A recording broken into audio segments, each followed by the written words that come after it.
What's poppin', y'all? It is Nakisha Camacho, also known as ShhmoneyTalk. Happy New Year.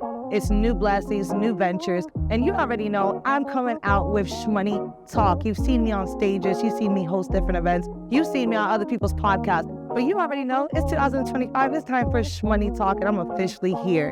And starting off with the first episode, I had to bring the king of Southwest Florida when it comes to entrepreneurship, Jason Bentley. Hey, thank you so much. I'm so happy to have you. I'm blessed to be here. Yes. How you been? Very good. You know how we do. Always good. Just got back home from Canada last night, so made sure I got here on time, making sure we're good for you. I appreciate that because I know time is limited and time is money. So you already know. Let's get into the ShhmoneyTalk. Let's go. So everybody knows Jason as an entrepreneur, jack of all trades, master of a lot, which is a big blessing to say. With all the accomplishments, let's start off from the beginning. Who is Jason? The beginning. Dun, dun, dun. No. Well, I live in Cape Coral, Florida my whole life. Actually, my dad's from Uganda, Africa, a refugee from Uganda, Africa. Grandparents from Italy, so definitely have some great background and some great culture behind our name and behind our family. So came over here. We lived in Cape Coral, behind the hospital, went to Calusa. So I know a ton of people that will be watching this, my Calusa people. Then we went to Calusa Diplomat, then Mariner, graduated from Mariner High School, barely, but we still did.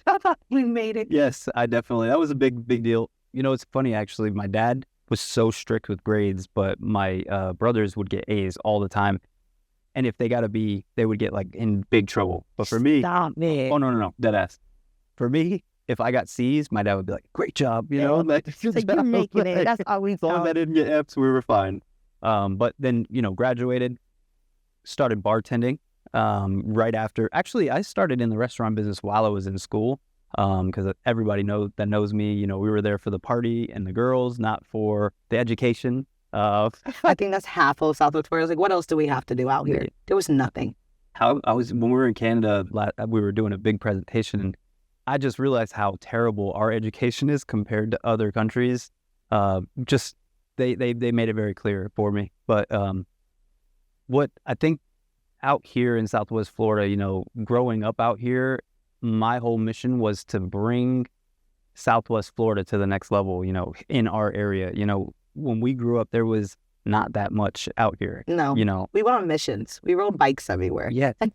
Miles and miles. Now you drive around and it takes you, 45 minutes to get to one end to the other, with all the traffic lights and everything else. But it's been massive growth for a lot of us that's stuck here in Southwest Florida, because I think that if you're smart in this marketplace and you don't burn bridges, then you can dominate whatever you do, because people really want to genuinely successfully see you win. And if you always have it, we're so community driven with everything we do. So the community always is going to have your back as long as you don't burn those bridges, though. Yes. And I think that's the biggest thing out here in Southwest Florida. It's so big, but small at the same time. And people forget that your face can get dirty in an instant. You can do 100 good things. It takes that one bad thing to destroy your whole image that you built years to create out here. See it all the time. Hey, I see it too. And with being a bartender, let's backtrack to your bartending days. I remember people telling me you were known for a drink. What was that drink? Pimp juice. Shut up. Yeah. Is that what it's called? So you got to give us the ingredients for pimp juice. Well, I will, for sure. But, oh man, we should have made some. We should have had some here right now. I would have so enjoyed that. It's 5 o'clock somewhere. But it's 1 o'clock here. Hey, that's enough. So pimp juice, I used to tell people, look, this is stuff, this juice, it's not juice, but after you have 3 or 4, it's just going to slap the shit out of you. You know what I mean? So it was, back in the day, it was raspberry vodka, yellow Red Bull, and some sort of pink lemonade or cranberry. But it sounds like my heaven. Oh, it is amazing. Or raspberry vodka, regular Red Bull, because maybe when we first started, I don't think they had all the flavors and stuff. And then we just put some cranberry in there just to make it a little colorful. But any bar you went to, you could go and order it here in our town. Drink. It was awesome. Oh, it was awesome. I wish I was back in those days and would have met you at that time. Maybe it would have been toxic, super toxic, because I was turning up. I was turning up. It wouldn't have been good. So with the bartending, do you feel like that made a big difference of who you are now too, working with the community and getting so well known behind the chair of your normal residency?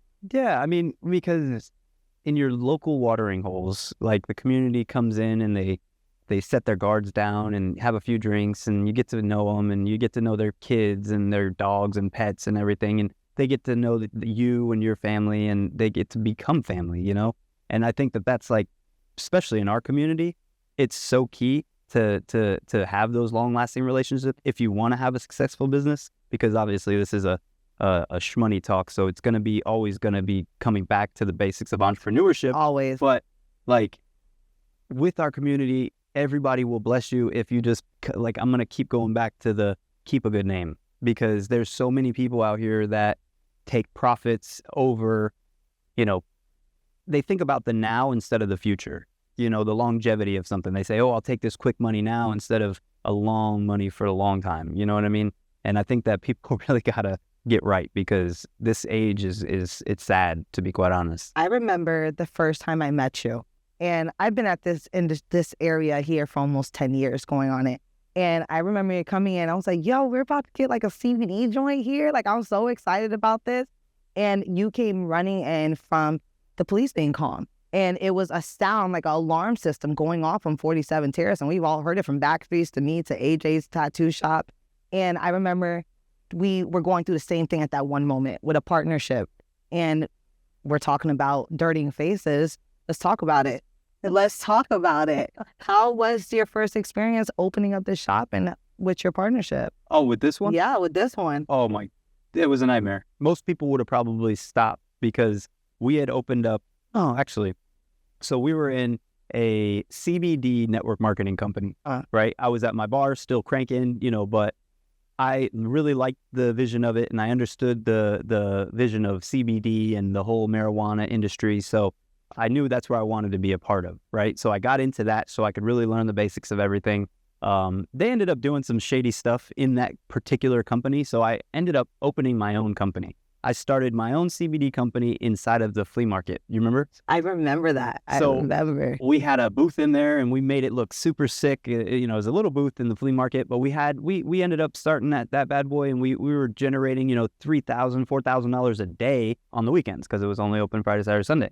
So I'm like, man, imagine if I brought this into Cape Coral. So we partnered up with this one couple, because I figured if we're going to be opening multiple locations, we're going to need to, you know, split up and have to conquer and demand. Yeah, definitely. Right? You can't do it yourself. Absolutely. So we're cranking, doing our thing over here, and we get this location.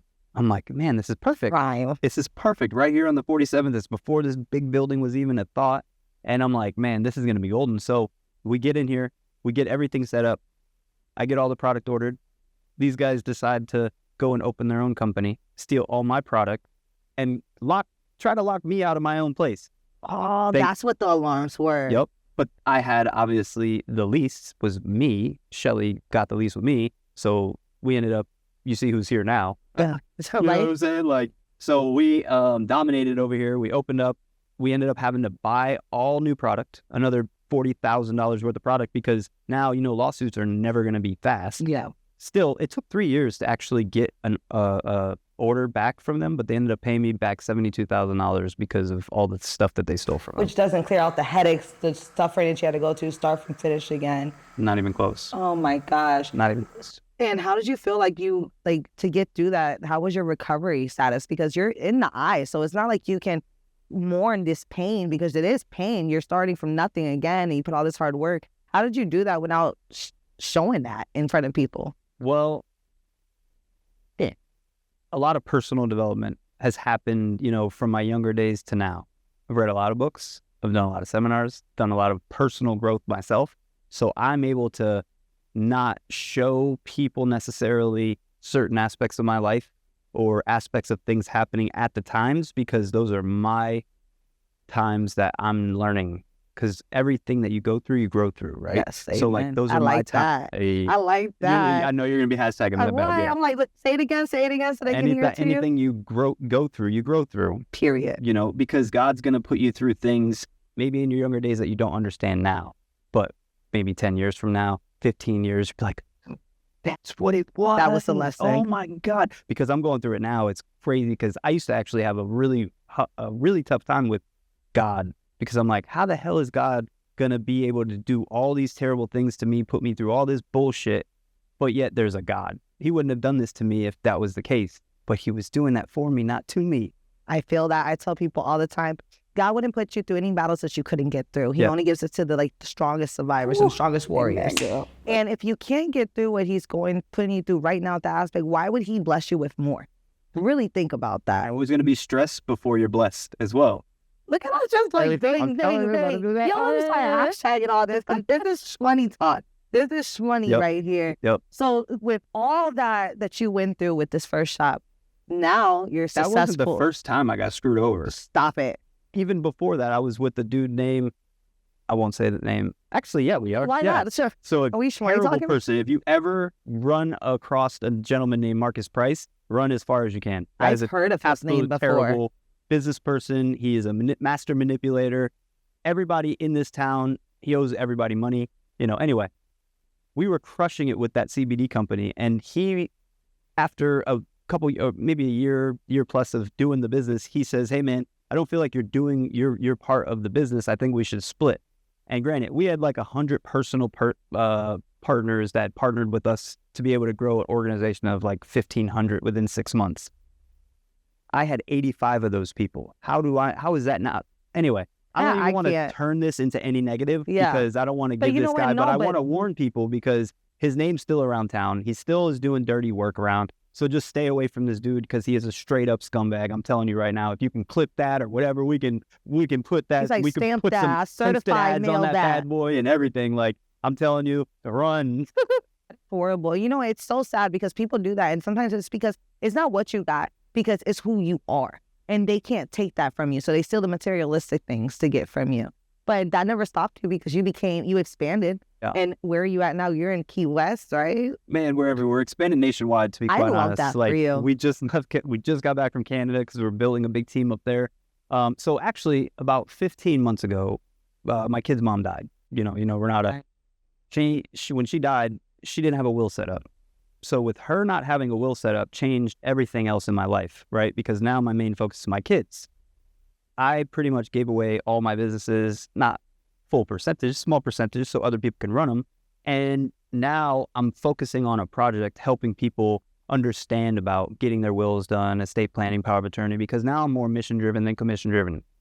I used to be so commission driven, it was actually kind of sad, but we were also very community driven and wanted to help people. But my main priority was money. But now it's my main focus is my family, and to be able to help protect other people to not be in the same situation that we are as a family, because now my kids are split up just because we didn't have a will set up. So it's so traumatizing, and so many families go through that a lot. And with this new business, as we're talking about it, you just came from Canada. Let's talk. What is it? So we actually, our company is called Legal Shield. It's a 52-year-old company. We offer affordable lawyer service and identity protection. I love that. And is it affordable? Yeah, it's like anywhere from $30 to $50 a month. You don't have to be a business owner. You can just be a regular person doing this. Yep. We also do protect businesses too. But the thing is, the problem is most wealthy people have a lawyer on retainer because they were taught, they were educated. Most people are not educated the proper way. So that's what we're doing. We're going around the United States, around Canada, educating people. And then if they see the value in our membership, then of course they protect themselves. So, over the last year, we've been able to build a team of about 1,000 people because it is network marketing. So we're able to build teams. So we're dominating. We've been able to protect over 2,500 families already, hundreds of businesses. So it's just the start, because in network marketing, it's like a slingshot. You like pull back while everybody's learning, while it's clicking for everybody. And then once it clicks for everybody, you let it go and it just... Hell yeah. Where can they find this information at? So you can hit me up. Just hit me up directly on social media, Jason Bhimji, BHIMJI, or... Yeah, we'll have a conversation because, to be honest, we are at the point right now where we qualify people if they're going to be joining us at this level right now, because we're not really looking to partner up with just about everybody. We are looking for the right ones, people that really want to take this to the next level. Not saying that we're not giving everybody a chance, but me right now in the part of my life, I only want to mentor the proper people. I know that is the best way to put it because everybody wants to make money. But who has the determination to actually be successful and keep it driven? Because we're not from 9 to 5s. People rave about that, like, oh, I can be my own boss in here, but it's 24/7. They don't realize that. Like, you were on phone calls. So what time last night? I think it was, we were texting like at 10, 11 about this. And then we were texting early in the morning. Yeah. So yeah, I mean, but that's the thing. Like, people, we live in a microwave society, unfortunately, and people want things now. And when they don't see the instant results, they quit something immediately. But if they realize that, if they understand that everybody has to go through a process, no matter what, if your process takes 3 years, 5 years, it doesn't matter. But if I told you that you have to do so-and-so for this long, but after this long, you're going to be making $20,000, $30,000 a month, would you do it? Yeah, I would. People say they would, but if it took 3 to 5 years of consistent action, would you do it?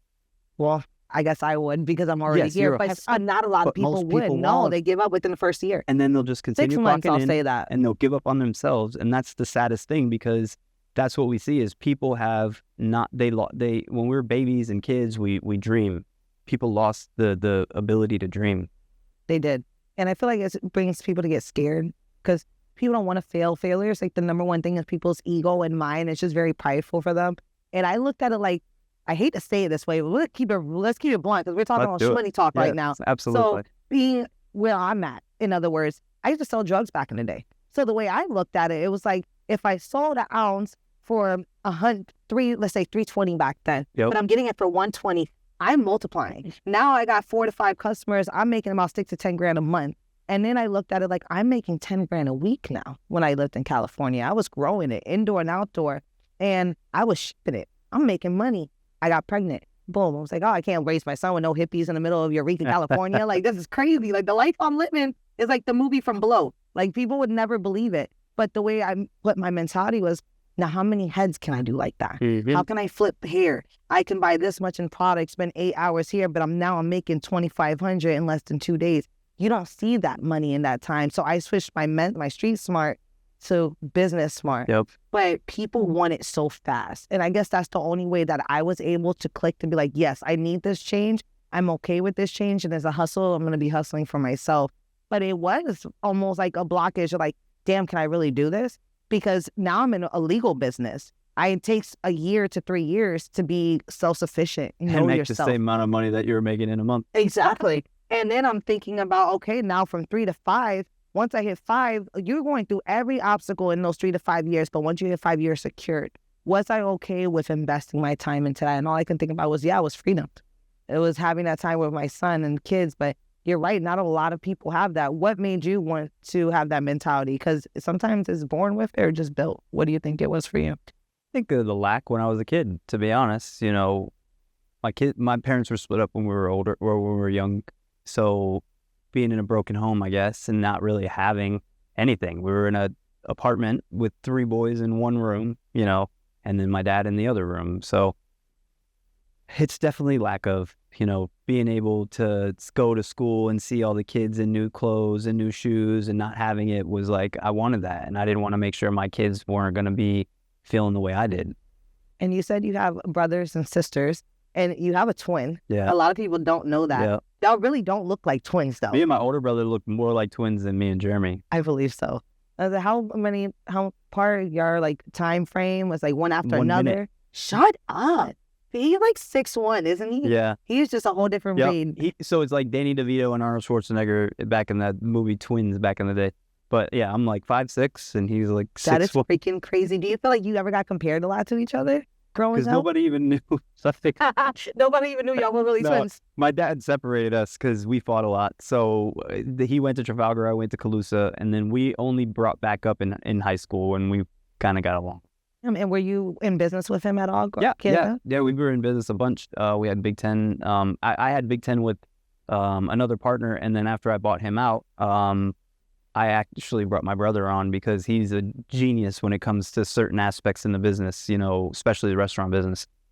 So I always knew, like, if you're not good at something, then find somebody way better and put them on your team. You know, it's just makes sense. You know what I'm saying? If you're not good at something, find somebody that's really good at it and give them a little percentage. Don't be greedy. Do you feel like you would recommend working with family with other people? Yo, I feel that. Oh, no. I just fired my brother. In other words, I guess you could say that. I opened my shop about 8 years ago, but I started with my brother from nothing. And my brother was barbering out of school. And we're 4.5 years apart, so we fought all the time. And he was I used to call him a titty baby. Like, I'm like, he's the baby of the family, gets everything he wants. He's food sped, like whatever. You know what I mean? I do. And I'm looking at him like, well, damn, now I'm doing the same thing. I opened up the shop like it's me and you against the world. And I started noticing I was babying him a lot without even realizing it. And being brothers and sisters, he thought he can get away with shit a lot. And I fired him about 3 times out of the 5 that he worked with me. And finally, I started seeing him go to other shops. And he was paying with no problem. I said, what? So I got to look for you and go to mom's house and look for the rent, but you can pay somebody else. And it took me to really put a dead pull on dealing with family for about 2 years until he appreciated it. And now we opened up The Plug, and it's a barbershop spy store right next to Hair Artistry. And he works with my boyfriend. They do amazing. So anywhere I could keep better over there, so right? much better. I could imagine. He didn't want to leave though. He loves the girls. Like, he's like, do I really have to, bro? I will pick your shit up for you. Like, I'm going to take you next door. You have to go. Just come the next morning and it's already better. Yeah, it was exactly how it was. Derek put the mirror up. He put everything up, and it was a wrap after that. That is And awesome. he was like, I actually really like it. I said, good, give him a headache. And he doesn't. He's just on point. And guys. Very different. I told him I would honestly, as much as I love him, I wouldn't hire friends or family. Yeah, I mean, so family, it makes it tricky because if anybody gets greedy, then now you have a problem with your family. And typically people do get greedy. You know, I don't. I'm not a greedy type of person, thank God. But I see it all the time. Like, money is the root of all evil. I'm not going to tell this story. I'm not going to put that one I up. was like, damn, you put it up. It's like when your girlfriend's about to say something she's mad at, and you're like, well, fuck, just tell me already. I do want to say it, but I just don't want to put them out there like that. All right, it's all right. It's all right. Well, let's talk about some good things that had happened to you through these past years that I've known you. And let's talk about the winnings you've made. Because I feel like, let me say like this, let's tell people what you won in the first place. What made a big difference? You won the lottery, a scratch off? So we got to reverse that way before we even talk about that, because people try to act like, oh, yeah, he hit the lottery. Of course he did good. He's doing good. I was crushing it. Before the fucking lottery. I can promise you that. I'm just saying that because there's a lot of fucking haters out there that are talking all this shit. Oh, yeah, the lottery did this. Fuck that. The lottery blessed me because actually I got robbed for almost $500,000, actually a little over $500,000, and God gave it back to me because I was doing the right thing and being the right person. So that's what it was all about. So just throwing that out. No, I love that you did, because I have known you for about 8 years now, and I've had to hear these conversations at bars and just jealousy, you know? That is pure blank jealousy and envious. And they'll say like, oh, you know, Jason Bhimji won that scratch off, and yeah, he did this and that's why he got money. And I'm thinking, well, I've known him before that. But I feel like you definitely need to speak on that. Like, it's about that time.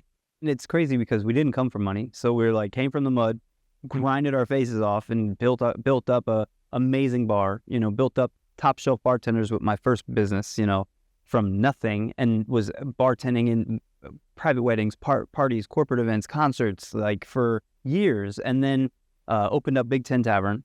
Which is one of my favorite. I don't go there no more. It's not you no more. Now. Yeah. But man, was that the turn up. Man, it was so great for 7 years. But when we got rid of it, they turned it to shit. But it is what it is. So the thing that's crazy is that with Big Ten, I partnered up with Louis there, right? So after I partnered up with him, when I hit the lottery, that was my ability to use that money and buy him out. So I invested it properly. So, and out of $1 million, do you know how much you actually get? Well, probably like 7 something, because my grandma. Go down. Shut up. You go try again. 606. Shut up. Out of $1 million. That much taxes they take out? Yep, that's what I got. Didn't put into my bank account. And you know how much I bought him out for? How much? $450. Damn. I put $75,000 for each of my kids, and it was gone. Look at that. But I recouped that money because 2 years later, I sold that business for 5 times what I bought him out for. Bullshit. You know what I'm saying? So like, you know, my thing is that money was my money. It was mine. I had busted my ass and I saved up all my money, and I bought a safe in my house, and I thought a safe was safe.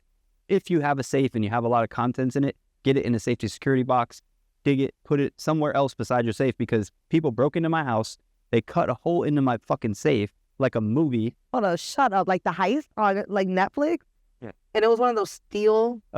Like a giant safe. Like I paid thousands of dollars for it.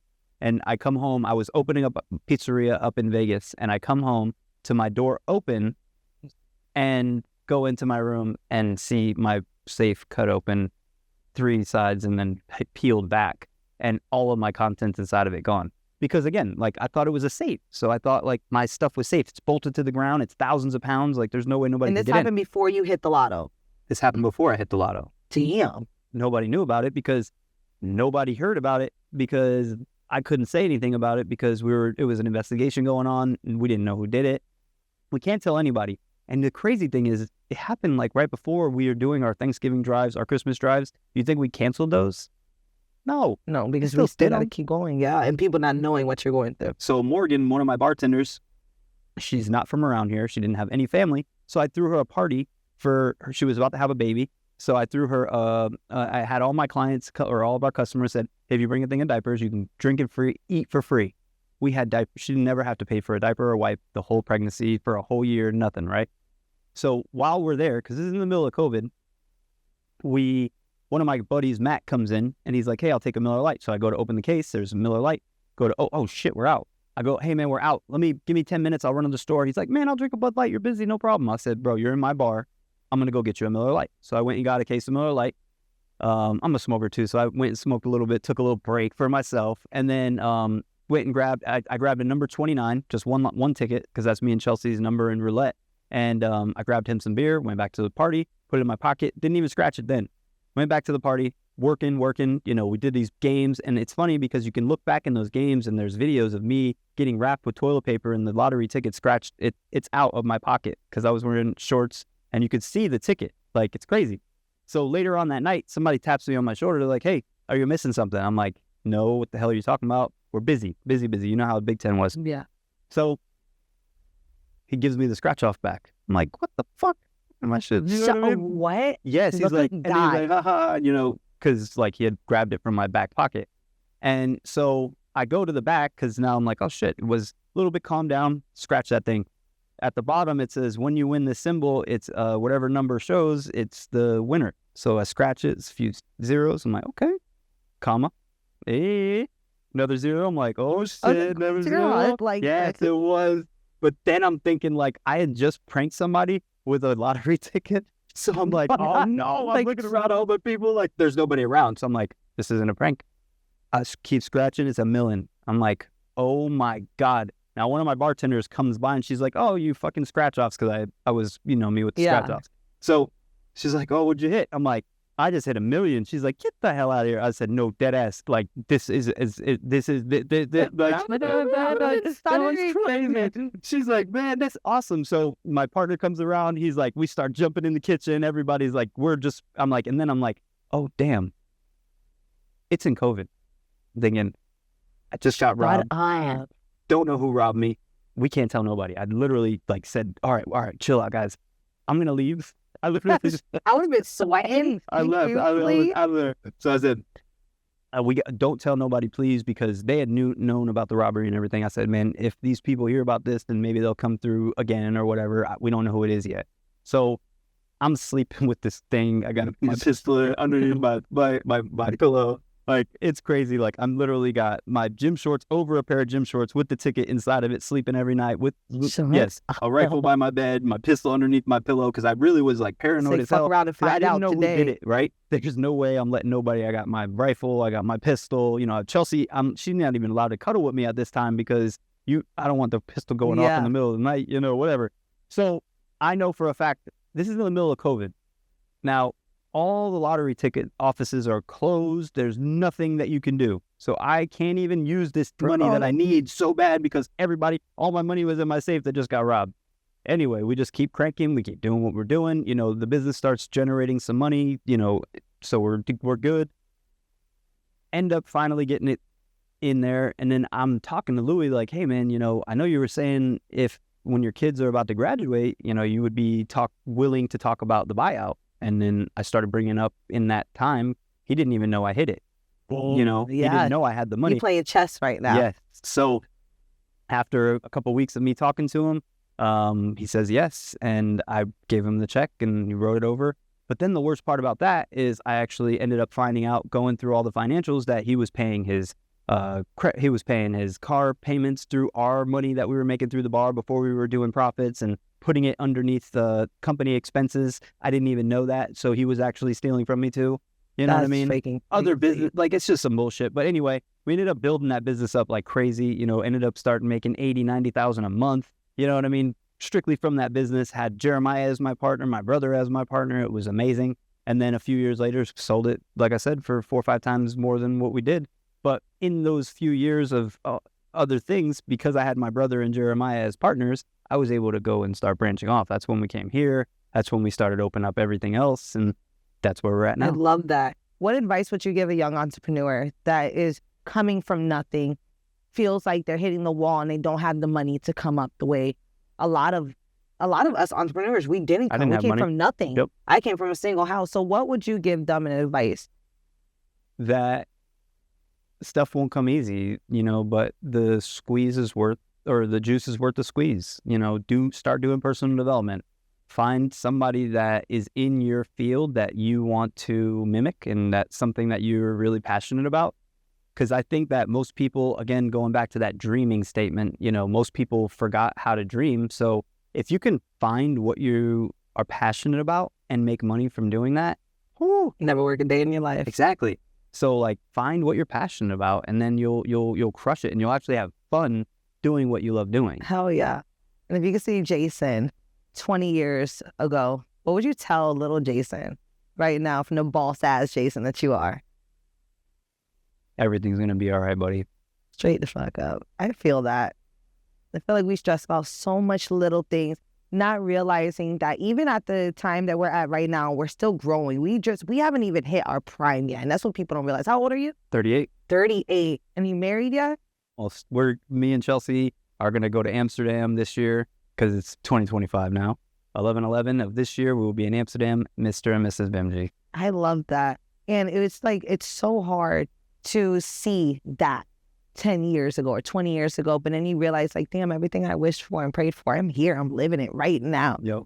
What would you tell yourself? Again, like it almost made me emotional because it's like, I can see the tears. Like your eyes got really glossy. You're talking about Chelsea, just looking at yourself from the past. It's good to reflect, you know, it's good to be grateful. It's good to understand where you were and never forget that shit because too many people become so like caught up in all the bullshit and it's like, it's not real. I love that. It's not real. And I feel like people really need to understand that we're all human. Like a lot of the smoky mirrors that we go through with social media is one thing that we put, it's certain standards that sometimes none of us, not even ourselves, can hit. And that's why I wanted to bring ShhmoneyTalk to it, to bring the reality of life, love, happiness, entrepreneurship, but also the good and the bad, because people want to talk about the good, but people don't want to talk about the real struggles that we went through, or the appreciation, the family loss that we went through. In between this time, we've lost friends, we've lost family, and we're still growing. And tomorrow's never promised, but the present that we're here right now, that is what the Buddha said. It's the present of life. It's to appreciate it. And it's such a beautiful thing to see you grow in the last 8, 9 years that I've known you. And I cannot wait to see when you hit your peak, because it's going to be a beautiful moment for you. Yeah. And for your family. Yeah, I could have a feeling that the next 10 years, you know, some motivational speaking will be coming in my realm, I would have to assume, and, you know, building the biggest team that the network marketing industry has ever seen, to be quite honest. You're doing that shit right now. Yeah. You're blowing up all over Facebook, TikTok, Instagram, YouTube, seeing your suits. I'm like, go ahead. It's great because it's a movement, you know, it's a movement of young people, old people, doesn't matter what age you are, doesn't matter what race you are, as long as you have that hustle mindset, or if you want to have that hustle mindset and you want to elevate yourself and be around a ton of people that want to elevate themselves too, because when you're around other like-minded people, there's some powerful things that can happen. You know, you're the average of 5 people that you hang around most, so why not hang around people that are trying to go to where you're going instead of your broke-ass friends telling you, man, it's a whatever, you know. Stupid investment when they don't see it. It's like crabs, right? You don't even need a lid on a bucket of crabs because it doesn't matter. One can be coming really close to the top and one's going to come back and grab you right down. It's just like your friends, you know, once you start going too close or too far out of their level, they don't want to. So they're going to try to grab you down no matter however they can do it. But don't let them, you know, just keep on elevating yourself, keep on personal development, keep on making sure that you're doing the right thing no matter what, because there's going to be distractions, there's going to be shiny objects, but if you just keep to your word and make sure that you hold your integrity always, then you'll always be good. But that right there is a tough thing, because you see it every day, people getting cohesed and people getting turned to the dark side, I guess you could say. But if you can the devil works. Oh yeah. The devil works hard every time. And when you're doing good, the devil will hit even harder.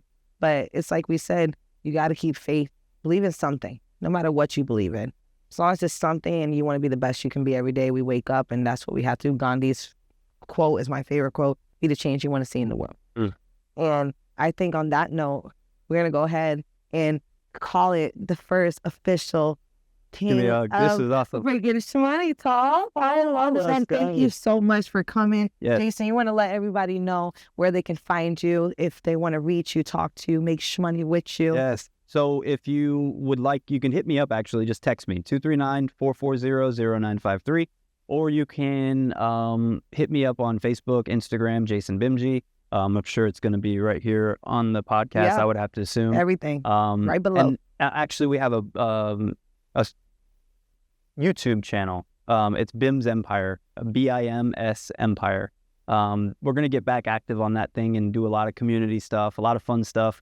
But yeah, it's going to be a fun ride. So even if you're not interested in what we do, if you're interested in seeing people win, then come follow me. I love that. I love that. And you already know what it is. It is Shmoney Curl. We're officially here for the new year, 2025, with ShhmoneyTalk. You hang out with Shmoney, we making money. So we'll see you next time. Thank you.